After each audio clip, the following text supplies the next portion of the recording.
शिंदे अमित शहा यांच्या भेटीवरती ठाकरे गटानं जोरदार टीका केलेली आहे। पुढच्या काही दिवसांमध्ये काय होणार आहे याचे हे संकेत आहेत असं देखील आदित्य ठाकरे यांनी म्हटलं असल्याचं बघायला मिळतंय। तर महाराष्ट्राच्या भल्यासाठी ही भेट होती असं प्रत्युत्तर मंत्री उदय सामंत यांनी दिलं।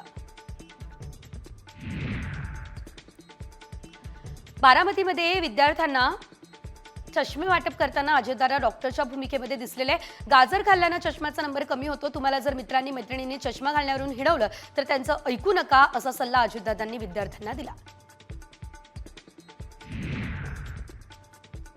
येणाऱ्या पावसाळ्यामध्ये 103% पाऊस पडणार आहे। नेहमीपेक्षा 3% पाऊस जास्त पडणार आहे अशी माहिती अजित पवार यांनी दिली। तर पावसाबद्दलचा अंदाज परमेश्वर कृपेने खरा ठरावा अशी इच्छा देखील अजित पवार यांनी व्यक्त केली। ते बारामतीमध्ये बोलत होते।